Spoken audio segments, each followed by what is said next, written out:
Deshaun Tate back here with you guys. Tate's Take, the podcast, hashtag where basketball lives, episode number 34. Appreciate everybody for checking us out, joining. Make sure that you go ahead and subscribe.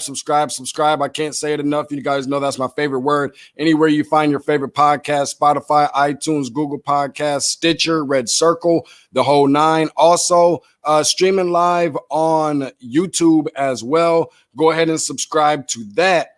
And I'm just thankful for you guys to be able to join me for another podcast. For those of you who won't have the opportunity to join me live, and you're going to be joining me on the back end a little bit later, I appreciate you for doing so, and even telling a friend, telling a family member, telling your mama, tell your grandmama, friends, enemies, the whole nine. I appreciate that. Now, you guys know that I have teased for quite some time that I'm going to have a guest that I'm really looking forward to having. This one I've kind of been anticipating and looking forward to since we had a chance to chop it up over the course of the last couple of years. And I hate that I missed my boy for All-Star Weekend when I was out in Chicago, my very first All-Star Weekend that I had an opportunity to cover. But I'm happy that we do have him here on today and get the opportunity to kind of pick his brain a little bit as I bring him in right now. Scoop Jackson, sports and cultural journalist, author, senior writer for ESPN, contributor for ESPN's The Undefeated. The resume is a long list, bro. It's a long grocery list, like a long laundry list. How you doing, Scoop? I'm good, man. Grinding. Hey, man, All-Star was on me. I just got, I told you, it was like I was caught up. It was ridiculous. So, yeah, that's on me. That's on me. It's all good. I'm going to have to make my way back out there to the Windy City in the summer, though. In the summer. Nah, man. Man, we black people, we got thick skin, man. We can handle this winter. It's all good. Yeah, because especially me coming from Michigan, that's a whole nother level of cold that most people just don't understand. It's better than coming from LA, though. You know something about it, though. So, you good. I know a little bit. A little bit. You've been to Detroit. Yeah, that's home. That's home what I'm saying. So, weather, it's same weather, just a little bit more wind. That's all. Well, I ain't going to say a little bit more wind, a lot more wind. And that's what toughens you up. Once that wind gets through, you can handle that. You're like, I'm all good. And this was our last opportunity, Scoop, to be able to check it out, just to give people a little bit of a view. This here was, I think, somewhere around 2 to 3 years ago. Shout out to my dude, Tall Boy, who brought me along. Tall Boy put us together. Yep. And that was actually during the filming of Uncle Drew in Atlanta. That was yeah. That was during. Okay. I just shot my little scene in Uncle Drew, and you came through the next morning. Yeah, no doubt. And I'm thankful, man, overly grateful and appreciative for you to be able to come on and join us on today. Before we start getting into some of the basketball stuff and obviously the way that the NBA and some of the players are handling some of the social injustice stuff, I'm going to ask you about John Thompson as well. Yes, but sir. I first want to start out with kind of giving some people, because I'm one of them. I'm kind of been that aspiring writer / analyst, reporter, and so many other things. Talk a little bit about your journey, maybe some of the challenges that you face, maybe some of your best interviews and some of the things that you've done or what you haven't done that you're still looking forward to doing in the near future. That's a good question. I'll walk it backwards. What I haven't done that I'm looking forward to do, that's a good one, because I really don't function like that. I just kind of roll with whatever is presented in front of me or whatever I can possibly create. So I'm not really a goal seeker like that. Because, I try not to set myself up for personal disappointment and public disappointment at the same time.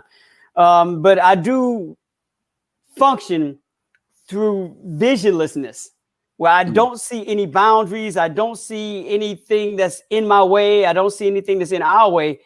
I don't see anything we can't do or what we can't create.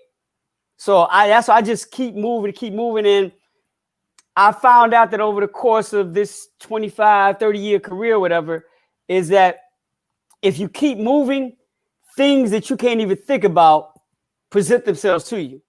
And it's just a matter if you're in position to handle those things as they come in front of you. I speak to high school and college kids all the time, and I always explain to them that when I was at their stage, whether you're in high school or college, whatever. So when I was at your stage, you don't understand. The internet wasn't around. No, seriously, the internet wasn't around. Nike wasn't Nike. ESPN didn't even exist. Wow.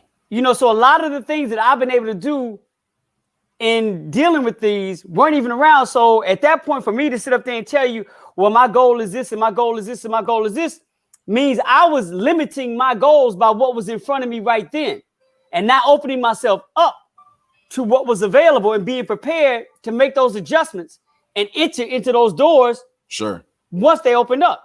So that's kind of how I've always functioned, because if the internet wasn't around, I wouldn't be a senior writer for ESPN.com, because I would have never envisioned that. You know what I'm saying? I never would have envisioned like writing books for Nike.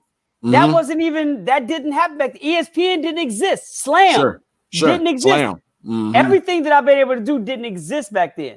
So that's why I kind of function through not thinking like in my mind what I want to do next. My job and what I've been able to do is just stay prepared for whatever is next that is outside of my purview and be ready for it if and when it comes my way.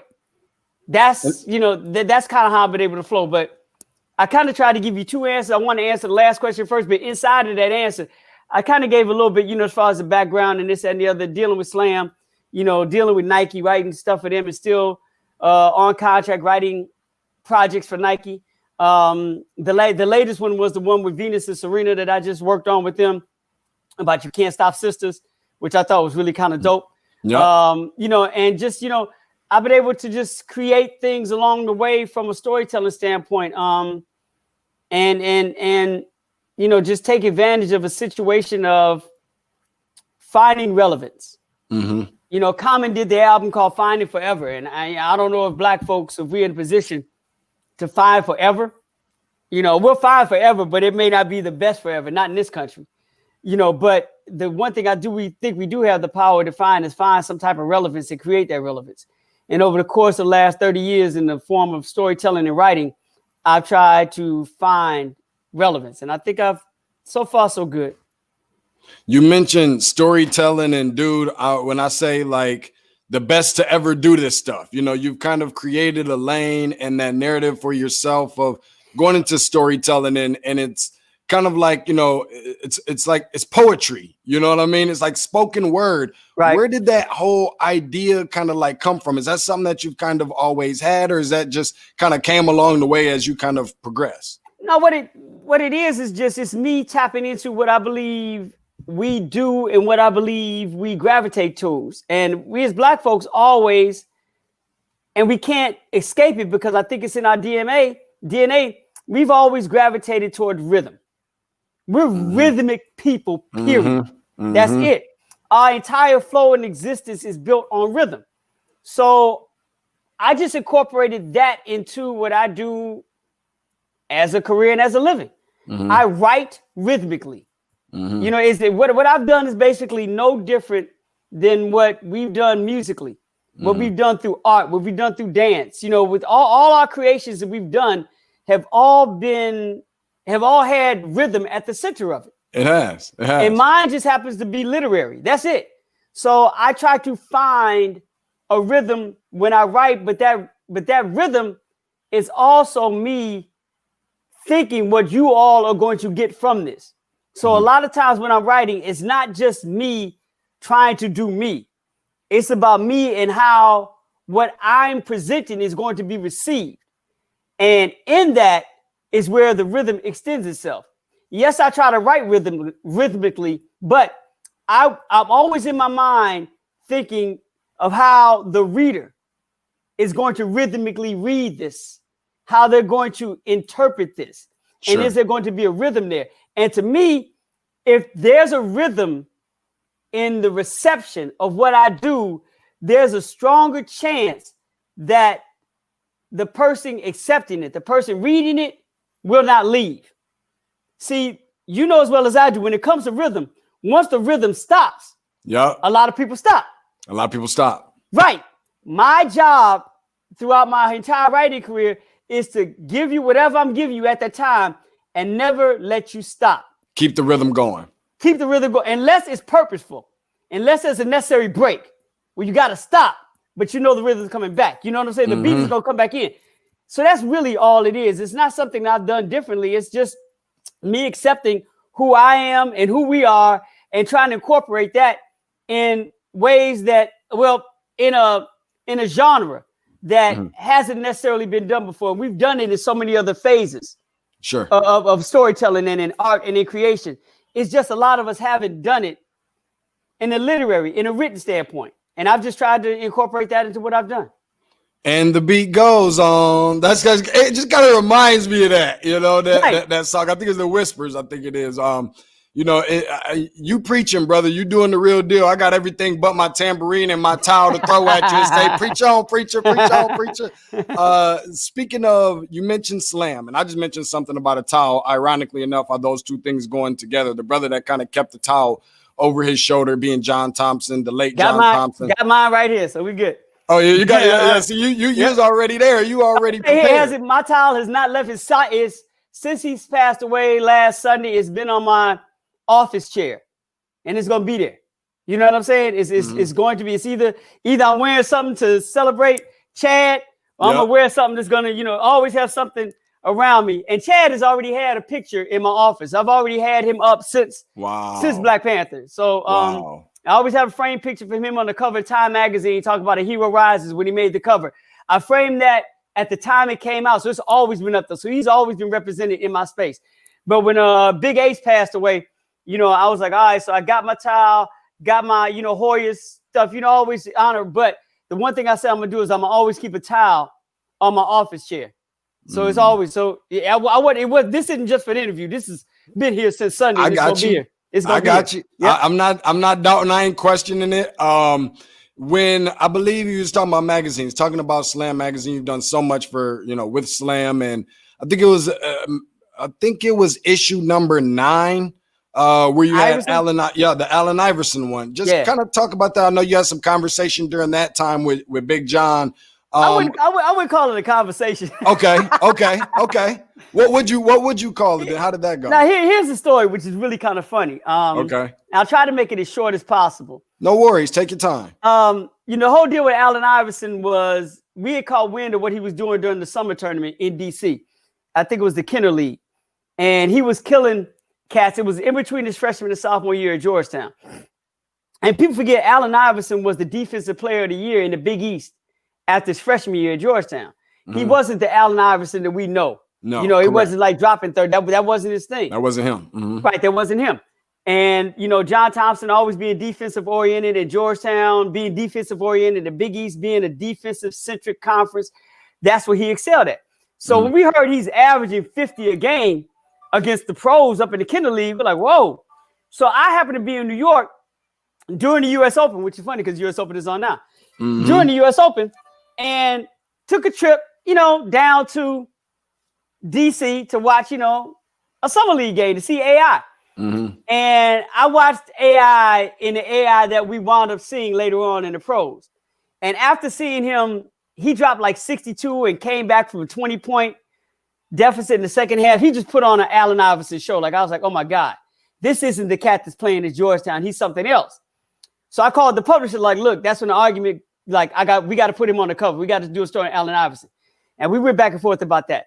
So he said, fine, we'll do a story on Allen Iverson. So keep in mind how we roll as Black folks. I went to Howard University. So I know what Georgetown is all about, right? I didn't get a response from the Georgetown sports and information director. So I'm like, well, hell, I knew John Thompson's rule, but I didn't think about it at the time. I'm just like trying to connect with AI. So knowing how Georgetown is, and there's only like literally like if you're not on the basketball team, there are no other Black people going to Georgetown. That's it. So what I did was I just walked on campus. The first Black person I saw, like, hey, where's Allen Iverson stay? They're like, oh, he right over here. They pointed me right to his dorm room. Straight like that. Yeah, but that's the way it is. When you're such a minority in a space, every Black person knows exactly where and who you are. So I went straight to his room, knocked on his door, like, yo, man, introduced myself. Othello Harrington was his roommate. He was back there ironing. Yo, I'm Scoop for Slam Magazine. Yo, we trying to do this. Oh, what's up, bro? What's going on? We get down. No problem. Let's do it tomorrow. I'm like, cool. Let's do it tomorrow. 7. He's like 7:30. Meet me back here. I'm like, cool. No problem. Right. Super dope. I get there to the dorm. As I, talk to the lady front there, she said, oh, okay, there's a phone call for you here. And that's when she was like, okay, well, you can wait here and he'll come down or whatever. All right, cool. And she's like, "Oh, the phone's for you." And she said, "You can pick it up over there." And I go pick up the phone, and it's Big John. Big John with that big ass voice, right? Yeah. And he just goes in on me, like, "Who the hell do you think you are? What are you all running, a guerrilla organization? He just really goes in on me." And I'm sitting there at first, I'm like, "Oh shit, that's John Thompson." I'm like, and that voice and who he is. Yeah. And I just kind of regressed, back to childhood. And then literally about 2 minutes into that, him like doing his thing, I really just checked myself. I'm like, wait up. One, this ain't your daddy. Right. And two, I'm a grown man. Yeah. So I snapped back on him. The minute he took a breath, I snapped back on him. Kind of like old boy Lin-Manuel Miranda did when he was playing Hamilton. Okay. Are you out of your goddamn mind? Yeah. So I snapped back at him. Basically, like, "Man, you got no right to talk to me like that. Who the hell do you think you are? And I don't give a blank who you are." Yeah. So I went with the grown man thing back at him, right? Okay. And that's that shot coming out too. So yeah, of course, Midwest. After I came back at him, he laughed. He's like, "Young brother, I can see you very conscientious. You don't take any shit from anybody." I'm like, "No, I don't." He said, "I like that. All right, here's what we're going to do. Let me do some background searching on you and your publication. All right? And then I'll get back with you and see if we can have this interview happen. But understand me, this is my program. And anything that goes on has to come through me. So next time, if you don't get a response from my people, understand you got to come through me first. Come through me, yeah. Right. And my thing was that, you know what? I respect that." And he was like, "I respect you."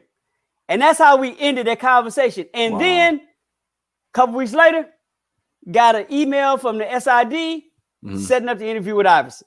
Wow. And John Thompson and I became good friends after that. Like, he used to have me on his radio show all the time. Every time I see him, he gave me the big, I give him a hug back. But I think it was the fact that he never had too many people like stand up to him, even though it was through a phone. Yeah. You know what I'm saying? Because if I'd been standing up to him face to face, I'd have been in his belt buckle. Yeah, no doubt. Look, right? No doubt. It would have been a good look, right? I met John. Yeah, trust me, I know. You know the deal, right? But I had to like check myself, but I think he respected that. And he understood that I think through the way I responded, he understood that I was a young brother too. Not Allen Iverson young, but just a young brother younger than him. And I think he, in his mind, was like, this seems like the type of dude that I would have pulled into Georgetown. This seemed like the type of dude that I would have, mentored. This seemed like my type of dude. This seemed like a dude that came for me. So I'm going to respect that, and that's how that whole John Thompson thing went. But what it turned into after that was all love, straight love. Like, he talked to me personally about his divorce. We talked about his son taking over George, his concerns about that. We talked about my end and raising my kids. Like, we've had you got personal, yeah. We had just like general conversations as, not like father, son, uncle, nephew type thing, just as, him just being an older gentleman and him respecting who I was and what I was able to do, but giving him respect at the same time, even though we weren't necessarily colleagues. It was just, it was a friendship. It was really, really became a decent friendship just based out of respect. So, but that was my favorite interaction with him, was that initial one, because it was just like, and I've heard many people talk about how John comes at them like that, and they've always backed down. And it's funny because initially that is it. Yep. That's the initial thing you get. But then, depending on who you are and where you are in your life, you're like, well, hold on, man. Wait. What you're saying now, I agree with, but now to me, it's getting disrespectful. And I'm not gonna take that from anybody. That's right. I don't give a damn who you are. You know what I'm saying? And I just never was that person. So, man, I respect it, dude. And just I brought a couple different people on, and we've heard some John Thompson stories. None quite to that extent, but yet still, all of them just very good stories. I'm glad that you shared that with us. In the locker room right now. Scoop Jackson, sports and cultural journalist, author, preacher. I guess I'll throw that one up in there now. Senior writer for ESPN, contributor for ESPN's The Undefeated. Find them on social media. platforms, specifically on Twitter at IB Scoop Jackson, at IB Scoop Jackson. I want to dive a little bit. I don't want to keep you too long, but I'm good. We good. I do want to dive in a little bit to some of these playoffs. We can go back to some of this other stuff, but I'm curious to know who you taking in this thing, because being in the bubble, this whole thing transpiring and it's just been really weird and wacky. I call it September Madness because I'm big college basketball, Michigan State, and everything else. Right. I didn't get my chance to have my March Madness. This has had some of that feel. So many of these games coming down to game sevens. So many of these games coming down to buzzer beaters and one possession games, 2-point wins, and so forth. When we thought that arguably, and still is maybe, Boston being the strongest team, not just necessarily in the East, but in the playoffs. Miami is unbeaten in the playoffs. Then you got these two LA teams. What says you about everything that we've had the opportunity to see within the bubble when it comes to the playoffs in regards to who's been looking the strongest, and who do you have taking this whole thing? I feel the exact same way you do, in that this is really over the course of the last, month or 6, however long it's been, it's really taken on a feel of, a long version of the NCAA tournament. Even though it's not a one and done situation, just the nonstop all day presentation of it. Like you're waking up at 11 in the morning, games on. It's like the first couple of weeks. So that was unique, and that gave a certain feel. But for me, it hasn't changed the way I initially felt before the bubble started. Is that my prediction was it was going to be the LA Clippers and the Boston Celtics in the finals, and that the Clippers were going to take it. And the only reason the Clippers were going to take it was because of experience in that setting. With Kawhi being there, with, the age that Patrick Beverly has, the age that Lou Williams has, you have seasoned cast there. In the degree of what you have to deal with as a core situation, Paul George been around for a long time. Kawhi been through it. You know what I'm saying? Whatchamacallit's been through it. As I said, Lou and Patrick Beverly, that core, that moment of being in the finals is not going to overtake them the way it will Boston, because Boston's so young as far as their core is concerned. So I think that's going to be the tipping point in this. And that hasn't changed. Just the way it's gotten there has kind of shifted a little bit. But to me, at the end of the day, it's basically stayed on course. I can't say that I saw Miami being there, but having to go through Indiana, at least in the first round, I would have predicted that before the bubble anyway as well. To do that without Kendrick Nunn is still surprising me. And I still don't even know what his particular situation is and whether he's back, not back. I haven't gotten to the depth of what's happening there yet. But I don't know if they have the power to get by a Boston, especially if by this time Gordon Hayward's back. So it's hard for me to look at Miami and thinking they could be the upsetter. In the West, to me, it still just boils down to LA and LA.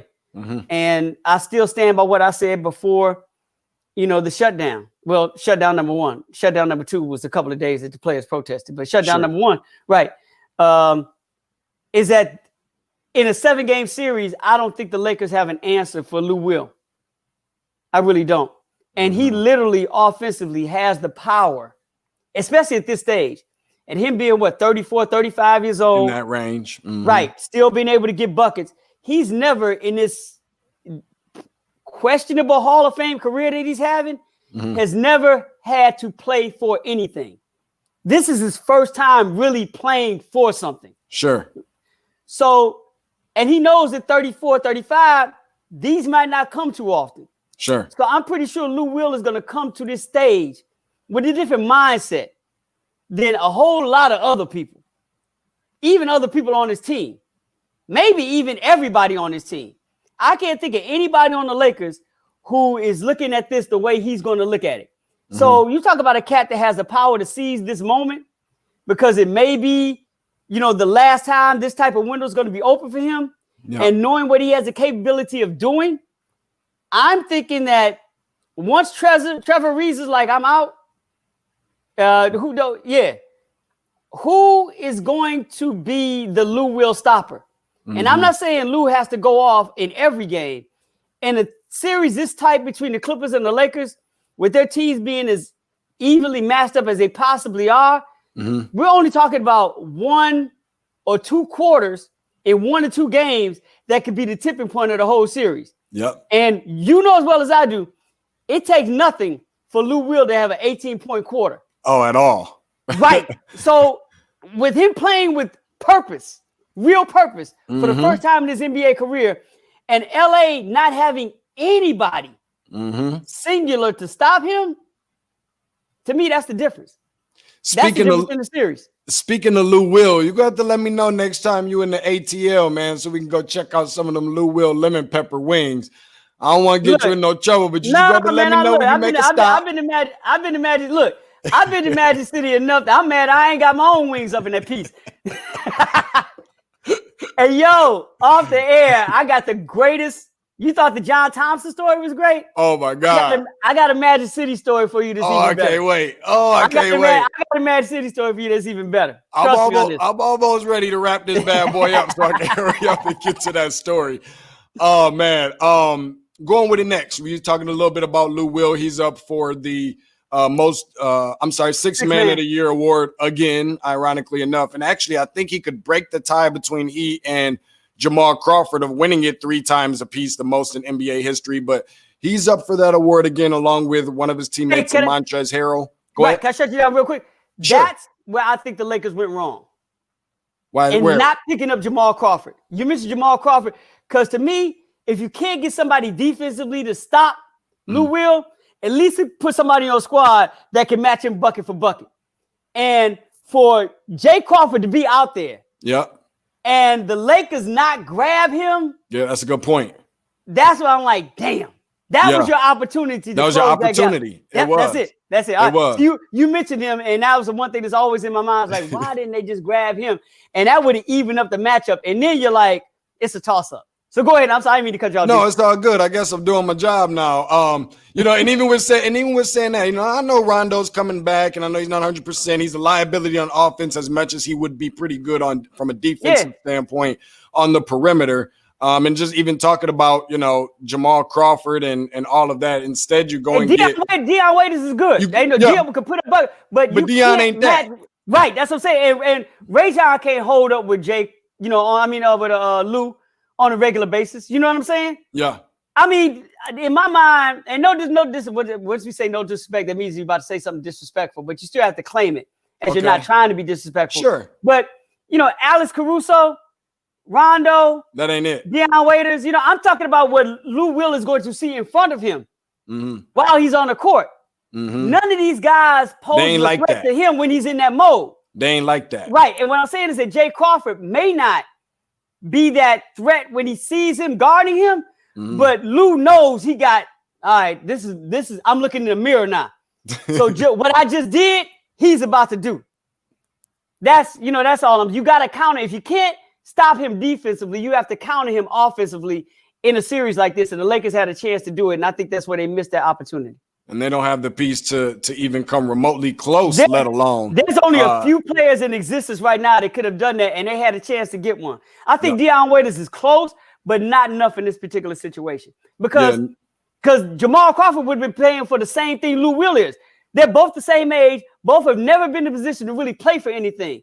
So that same internal drive that they would have had, that no other player on the court would have had, would have gone up and up because they're playing for the same thing. They're both playing with the same sense of purpose. Sure. Dion Waiters nor JR passed the bottle Smith. But when we was talking about, when we're sitting here talking about guys like Montrezl Harrell, who's up for the award, Sweet Lou, who's up for the award, and a guy who I'm hearing is going to arguably right now be the front runner, being Dennis Schroeder, to take on that. What we have seen so far within these awards so far is Defensive Player of the Year with Giannis, as well as Coach of the Year, Nick Nurse, and Brandon Ingram getting the Most Improved Player award. Where do things stand in regards to the MVP? Like, who do you consider the MVP for this year? And just your overall thoughts on, there's been this spat going back and forth between J. Will, LeBron, and Richard Jefferson, and It's just been so much. Right. Do you agree that he's kind of like that Pippen, though, to an extent? I can't be totally mad at Richard Jefferson for saying what he said because it has that kind of feel or vibe and energy to it. See, I think that what Richard said was shade. And I think Richard knew it was shade. He didn't. The way Scottie Pippen has been used in the past, is right. He's tired of it, right? But it's not said in the most positive manner. That's true. So when you're saying that, especially when you put in a comparison to what he was to Jordan as opposed to what he has been as a standalone ball player, to me it's shade. And I get where Pippen, as petty as it may be and as thin-skinned as it may be to respond, I get where that's coming from, because to me, to be honest with you, there's nothing Richard Jefferson could do to tell me that you said that in a good place and you meant something good by it. Sure. You know what I'm saying? So to me, the whole situation dealing with all of it is Jay, Will, and Richard Jefferson started off throwing shade for no reason. It was unnecessary. You know what I'm saying? It's unnecessary. And Scottie Pippen and LeBron both have thin skin in this particular situation because they didn't need to clap back the way that they did because, it's not that serious. So I get both sides. I don't want to get caught up in this because I think all of it is unnecessary. Sure. But to start the whole thing off, one, you can't expect somebody to accept what you're saying initially, saying Richard Jefferson, as just saying something positive about me. That's true. You know what I'm saying? I can see that. And Richard needs to own up to that. Like, you were not using Scottie's name as something positive. In a positive light. You were basically saying, step back. You know what I'm saying? You're basically in a passive aggressive way saying you're not this. You know what I'm saying? You're not big up in Scottie Pippen when you say that. That's what I'm trying to get at. So it's a very passive aggressive way of kind of making a, backhand slap compliment. And a lot of people ain't gonna stand for that. Did it have to be that kind of clapback? No, but I'm not the one that's being said that. So everybody comes back the way they're supposed to. But do I feel that way about Giannis? No. Well, I'll put it this way. To me, if I'm Giannis, I'm taking that as a compliment because of what Scottie Pippen is. But I'm accomplished. Right. Because even though Scottie didn't win 2 MVPs and didn't win Defensive Player of the Year in the course of his career, one, it's not about the label that has been placed on Scottie as being the greatest second banana ever. It's the fact that to a lot of people, including myself, Scottie's maybe the second or third greatest defensive ball player we've ever seen. No doubt. And he's the greatest complimentary player, not second player, complimentary player in the history of the game because of what he and Jordan together were able to do and what they were not able to do once they removed themselves from one another. And you can look at a lot of duos, a lot of them, and you could say that none of them equal what Mike and Scottie did. And that's not him being a secondary player. That's him being a complimentary player. Right. And that's two totally different things. Different things, yeah. And we can look at, Lou Alcindor, Kareem Abdul-Jabbar, and Oscar Robertson. We can look at Jabbar and Magic. We can look at Shaq and Kobe. We can look at Shaq and Penny. We can look at Shaq and Dwayne Wade. We can look at LeBron James and Dwayne Wade. Yep. We can look at, we can look at threesomes. We can look at all this stuff. And none of them compare to what Mike and Scottie did. You know what I'm saying? So if I'm Giannis, I got MVPs, I got Defensive Player of the Year award, but I don't even have one ring yet. I haven't even gotten through a conference finals yet. So if you're going to compare me to a dude who is, what I'm saying, the second or third greatest defensive player overall in the history of the game is still the ultimate compliment. And the ultimate complimentary player. Yep. And one of the 50, if not 25, depending on who you ask, greatest players of all time, I'm taking it. But once again, it was not said that way. You know what I'm saying? So I do. Yeah. So for Pippen to clap back, I get it. I get it. But he shouldn't have, because his thing got to be thicker than that. He should have taken the Michelle Obama route and really thrown shade back and basically said, thank you. Yeah. For acknowledging the fact, that I am this, that, and the other, but to me, man, all this passive aggressive, this, that, and the other going on is, I can't, we got to be bigger than this, man. And it's all unnecessary conversation to begin with, which makes it, to me, unnecessary conversation for us to pay that much attention to. That's just me. But I think you asked in the beginning about Giannis being that. I think that Giannis' situation is not his problem. I think Giannis' situation is Chris Middleton's problem. In that you can't afford for Chris Middleton to disappear. And as great as Giannis is, Giannis is not going to be necessarily a complimentary player, to anyone that is not up to his level. Standard, yeah. Right. Now, I'm not his standard. I'm talking about his level. His level, his talent. In that, I say that to say, as great as Michael Jordan was, Michael would be the first to tell you that Scottie Pippen, when they were playing together, there wasn't a big drop-off. You know what I'm saying? Okay. It was like everything that I couldn't do, Scottie could do. That's why they complimented each other. Defensively, Michael knew where he was. Yep. Doing things, running the point, doing all the things that Michael couldn't do. Scottie complimented him on it and did just as good. The fact that they never played a one-on-one, you know what I'm saying? Yep. Like, and if you ask both of them, they'd be like, Michael would be like, he might have beat me. He might have been the only player to beat me because of what he does defensively. Michael will say that? Oh, Michael probably said, yeah.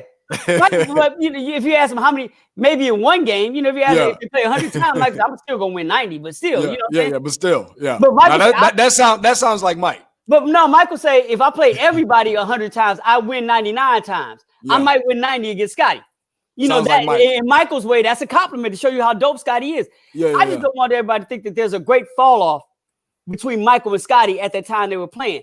And what I'm saying about Chris Middleton is that, and Giannis needing that complimentary player, is that there can't be that much of a drop off between him and the next guy who he's playing. Chris Middleton, right. And when Chris Middleton decides not to show up in big games, that drop off becomes huge.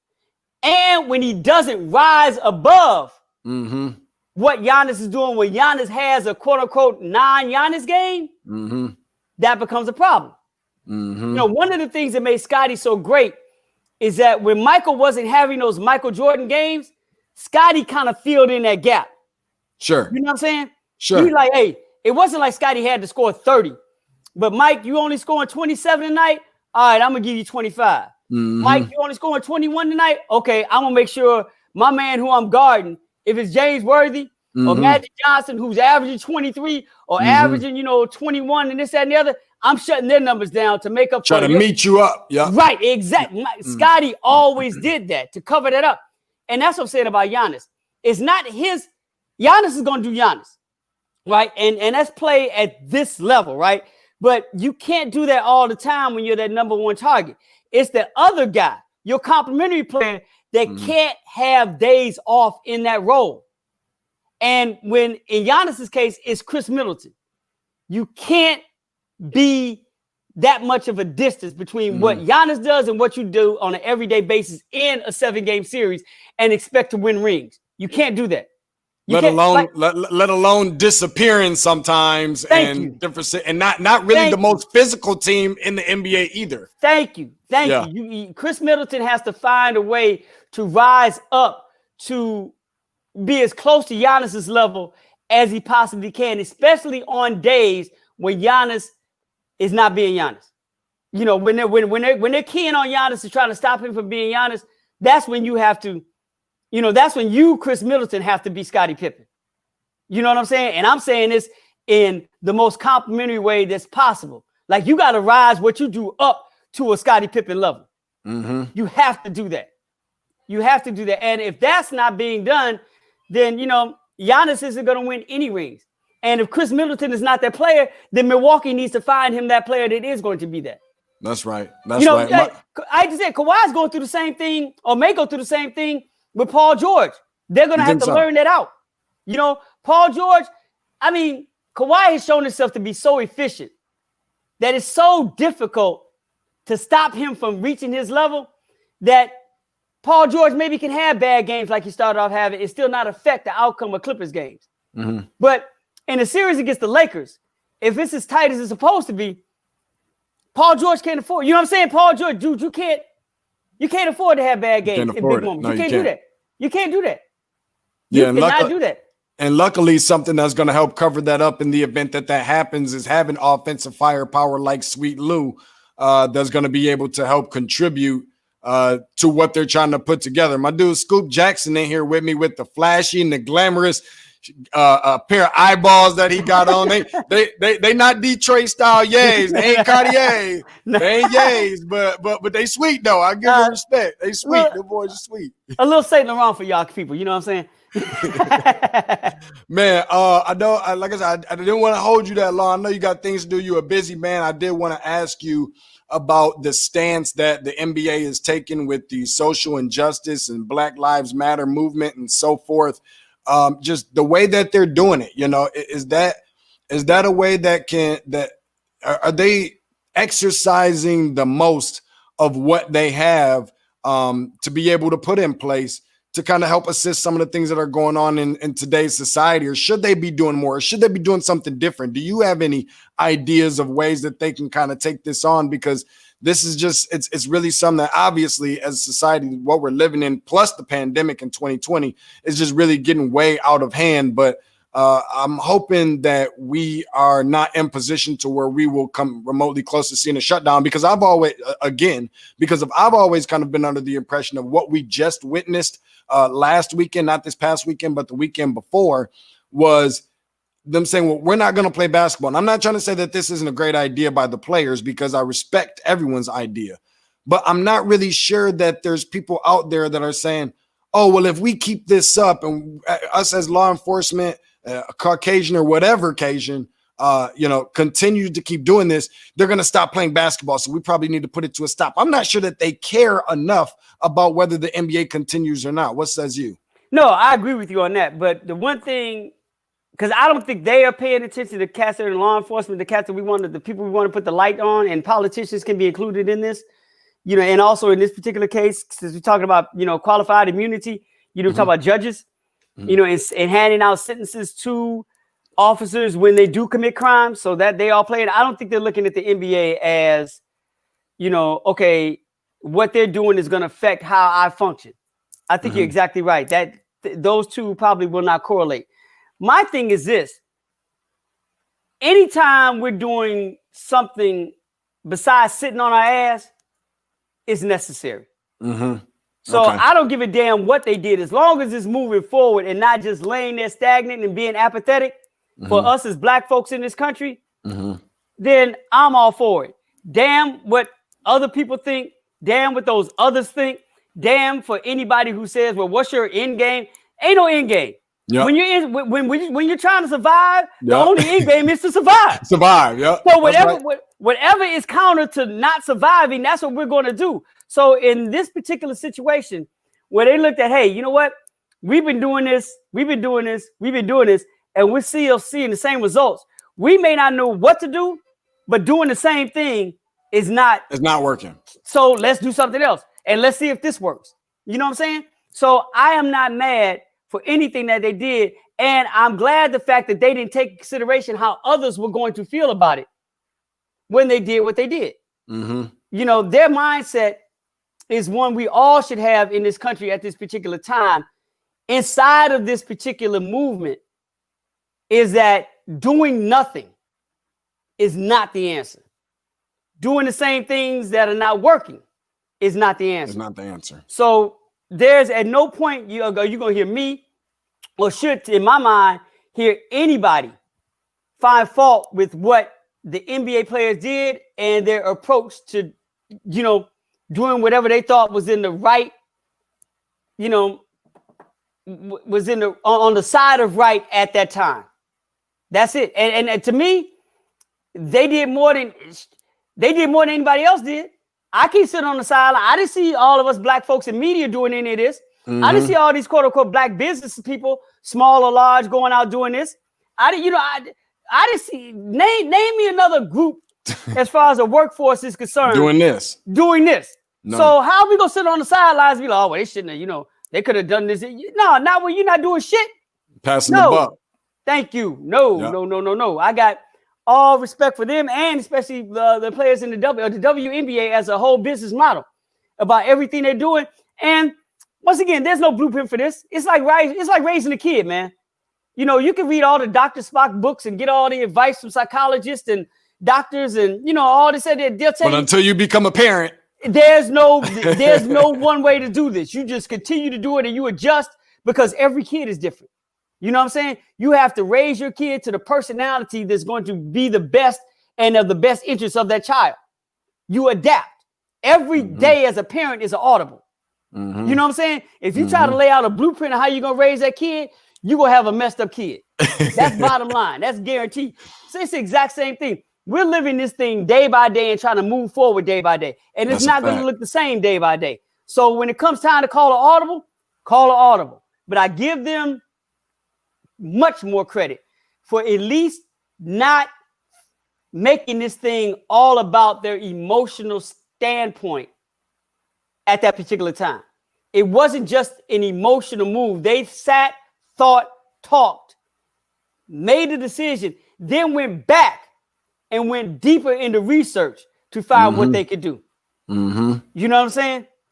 That's what I believe. Like they didn't take the time just to take off. They took time to try what can we do to make this have more purpose? Yep. It wasn't about moving forward. It wasn't about looking for answers. It was like, what can we do right now to make this have more purpose? And collectively, as a league, as black individuals, as black men and women, they all did that. And that is to be commended, especially from someone like me who doesn't believe the responsibility of leadership of black individuals need to be put at the hands and feet of our athletes. We tend to do that because we look at athletes and entertainers because of the way they've been revered and positioned and put on pedestals as far as our existence in this country and the roles that they played for our forward movement in this country. But we put a lot of responsibility on them to be our leaders. And they don't have to be our sole leaders. They can be part of the movement, but we all need to be in this together. But we put an unnecessary burden on them to do things. Sure. And for them to at least match some of it, I think that removes us from having any comment or conversation about anything we may feel they're doing wrong. Because anything they're doing is not counterproductive to our moving forward. Exactly. And just people just seeing them in that light where it puts them in a higher regard. I don't know. I just kind of see it like we all pissing in the same toilet water as far as I'm concerned to an extent. But I know that we are, like I said, getting kind of up against it. I'm so glad, dude, that you had the opportunity to join us and to be able to give the listeners. Glad we're able to make it happen. That's what I'm talking about. No, me too. And give the people who are watching that opportunity as well, and just gracing us with your presence, man. I'm overly thankful and grateful for that opportunity. And the questions just constantly keep on rolling in. We're going to have to do this again at some point, because I've always been a person, and I'm hoping that you don't take this in any kind of line of disrespect whatsoever, because I consider both of you very, very phenomenal talents, but I've kind of always seen Scoop Jackson in that same conversation, or in that same light of something like a sports journalist of a Spike Lee type. I don't know if you ever heard that. Have you heard it before? I knew you were gonna say that. I knew you were gonna say that. But it's a huge one. It's a huge compliment, because it's a compliment. Because I've always used Spike as the person that has been my moral compass in what I did, and I've always tried to do in my lane what he's been able to do in his lane, and represent in much the same way. So no, it's a huge compliment, and one I still have yet to live up to, but I'm still striving for that. It's all good. Them new J's came out today. You getting them, Scoop?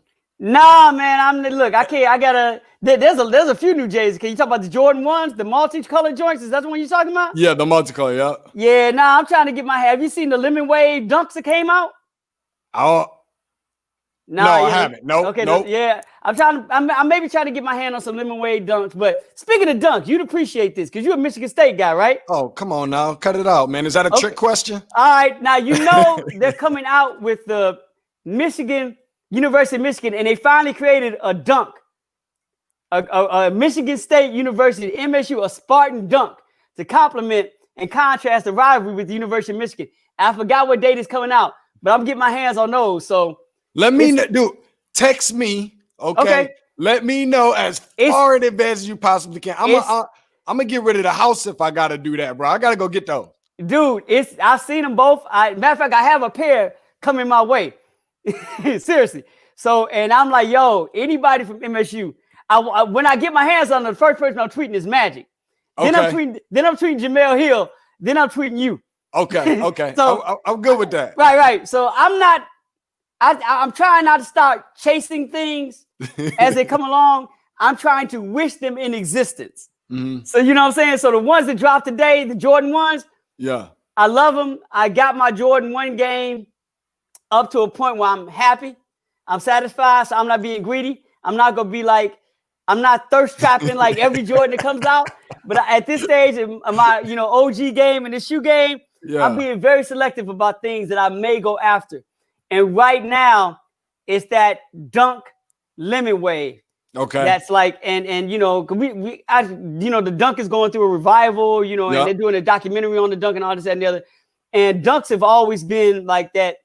If you ever look at a shoe as being a piece of art throughout its entire history, the dunk has been that shoe that has really been equal to pieces of art because of what they've been able to do to it from a material standpoint, from a design standpoint, all this, that, and the other. So as much as I like the multicolor Jordans that's dropping today, my eye was on that lemon wave. So I hear what you're saying. And you know what? At this point, man, I can't have what all you young cats got. I can't keep up with y'all, man. Listen, I haven't had a pair of J's, brother, I couldn't even tell you how long it's been. I kind of been on my little Cole Haan tip lately and trying to get that popping and trying to do the business casual thing for a while. But now you start talking about these dunks and all that, I might have to kind of check in for a quick second. I'm just not in the mood to be standing in line for nothing like that, for real. Right. But I will. The MSU boys, I am going to check into it because people don't know me for nothing else. They know me for MSU. Very last question today. Is it a good idea of what the Brooklyn Nets have put in place by going to get Steve Nash as the head coach of that position? Yes, I think it's a good idea. I just think optically it was a bad move. That's all. Okay. That's all. I think it's a great idea. I get it, but here's a bad. We can end on this because I think what you're saying is important. Okay. I think the one thing that's being missed in this whole narrative is Jacques Vaughn to a degree, and there's two things here that I think are important. One, not only the fact that he filled in for somebody that you all got rid of, did a good job of doing that, and you replaced him with somebody that didn't have any experience while he's black and the other person is white. For you all to do that in this climate, especially in the NBA, with all this conversation about equality, with all this conversation about diversity, all this conversation about social reform.